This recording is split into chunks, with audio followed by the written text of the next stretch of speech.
নমস্কার, আপনারা দেখছেন শিলচর বাংলা নিউজ ইউটিউব চ্যানেলে। সঙ্গে রয়েছে আমি তমাল গোস্বামী। আপনারা এই মুহূর্তে আমাদের স্ক্রিনে যে ভিডিও ফুটেজটি দেখতে পাচ্ছেন সেটি হচ্ছে মণিপুরে বিধ্বংসী বন্যার রূপ নিয়েছে। ঘূর্ণিঝড় রেমালের যা তাণ্ডব ছিল, যা সংহার লীলা করেছে, পশ্চিমবঙ্গ থেকে বাংলাদেশ হয়ে যে আসামে প্রবেশ করেছে, সবথেকে বেশি এফেক্ট মনে হচ্ছে উত্তর পূর্বই হয়েছে।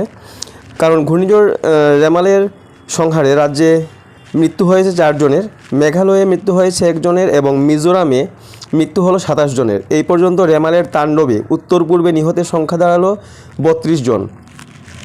মিজোরামে গতকাল ভূমিস্খলনে মৃতের সংখ্যা বেড়ে দাঁড়ালো 27 জন। উদ্ধার অভিযান যদিও এখনও অব্যাহত রয়েছে, তথাপি উদ্ধার অভিযানে বাধা সৃষ্টি করছে বৃষ্টি। ভূমিধসের নিচে আরও কিছু সংখ্যক লোক থাকতে পারেন বা মৃত দেহ উদ্ধার করা যেতে পারে বলে আশঙ্কা প্রকাশ করেছে মিজোরাম সরকার। আপনারা এই মুহূর্তে দেখতে পাচ্ছেন আমাদের শিলচরে অন্নপূর্ণা ঘাটের কী অবস্থা রয়েছে। অন্নপূর্ণা ঘাটের জলস্তর একটার সময় ছিল 19.45 মিটার, যেটা আমাদের বিপদসীমা হচ্ছে 19.83 মিটার।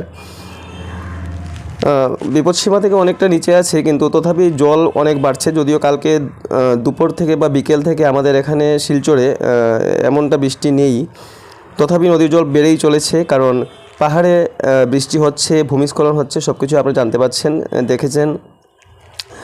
রাজ্যে বিভিন্ন জেলায় সেই বিধ্বংসী বন্যা পরিস্থিতি দেখা দিয়েছে, ব্যাহত হয়েছে আন্তঃ বরাক উপত্যকার সঙ্গে ব্রহ্মপুত্র উপত্যকার যোগাযোগ ব্যবস্থাটাও ব্যাহত হয়েছে।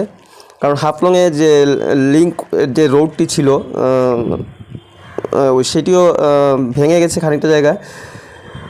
তারপর আপনার গুয়াহাটি শিলচরের মাঝখানে সোনাপুরের যে রাস্তাটি সেটাও ধস নিয়ে বন্ধ আছে। আগামী আপডেট আমরা